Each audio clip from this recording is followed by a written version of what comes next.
ಆದ್ರೆ ಅಂತರಂಗ ಶುದ್ಧಿ ಅಂತ ಹೇಳ್ತಾರೆ.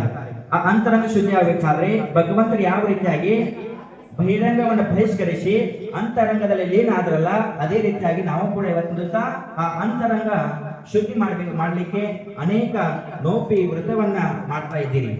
ಆ ವ್ರತವನ್ನ ಮಾಡುವುದರಿಂದ ಅಂತರಂಗ ಶುದ್ಧಿ ಆಗುವುದಿದೆ. ಪ್ರತಿ ದಿವಸ ಅಂತರಂಗದಲ್ಲಿ ಸ್ವಲ್ಪ ಅದರ ಮೇಲೆ ಲಕ್ಷ್ಯ ಕೊಡಬೇಕು. ಅದಕ್ಕೆ ಯಾವ ರೀತಿಯಾಗಿ ಅಂತರಂಗ ಶುದ್ಧಿ ಮಾಡ್ಬೇಕಂದ್ರೆ, ಒಮ್ಮೆ ಪಾಂಡವರು ಗಂಗಾ ಸ್ಥಾನಕ್ಕೆ ಹೋಗ್ತಿರ್ತಾರೆ. ಹೋಗುವಂತ ಸಂದರ್ಭದಲ್ಲಿ ನಾವು ಅಷ್ಟೇ ಹೋದ್ಬೇಡ, ಶ್ರೀಕೃಷ್ಣನ ಕರೆದುಕೊಂಡು ಹೋಗ್ಬೇಕಂತ ಹೇಳಿ ಅವರಲ್ಲಿ ಭಾವನೆ ಬರ್ತದೆ.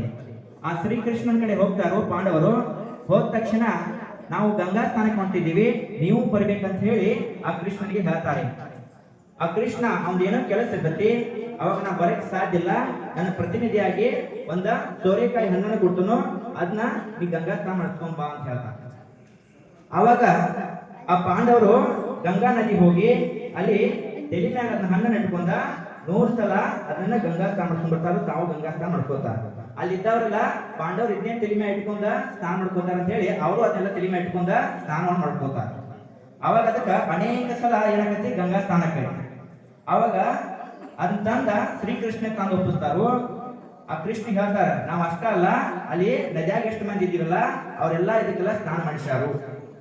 ಅವಾಗ ಶ್ರೀಕೃಷ್ಣ ಏನ್ ಮಾಡ್ತಾನಂದ್ರ ಎಲ್ಲರಿಗೂ ಸ್ವಲ್ಪ ಸ್ವಲ್ಪ ಕೋಳಿ ಎಲ್ಲರಿಗೂ ಪಟ್ಟು ಬಿಡ್ತಾನ, ಇದನ್ನ ತಿನ್ರಿ ಅಂತ ಹೇಳಿ. ಅವಾಗ ಎಲ್ಲಾರು ತಿಂತಾರೋ. ತಿಂದ ತಕ್ಷಣ ಅದೇನಿರ್ತತಿ, ಒಗರತಿ ಕೈ ಇರ್ತತಿ. ತಿಂದ ಪಡಿ ಉಗುಳಿ ಬಿಡ್ತಾರೆ. ಅವ ಶ್ರೀಕೃಷ್ಣ ಹೇಳ್ತಾನೋ, ಇದು ಅನೇಕ ಸಲ ಗಂಗಾ ಸ್ನಾನ ಇದಕ್ಕೆ ಒಳ್ಳೆ ಪುಣ್ಯ ಬಂದಿರೋದಕ್ಕೆ ಉಗುಳಿ ಅಂತ ಕೇಳ್ತಾನ. ಅವಾಗ ಹೇಳ್ತಾರೋ, ಇವಾಗ ಗಂಗಾ ಸ್ನಾನ ಮಾಡೋದ್ರಿಂದ ಹೊರಗಿಂದ ಶುದ್ಧಿ ಮಾಡೋದ್ರಿಂದ ಆತ್ಮ ಶುದ್ಧಿ ಆಗೋದಿಲ್ಲ, ಒಳಗಿನ ಅಂತರಂಗ ಶುದ್ಧಿ ಆಗಬೇಕು.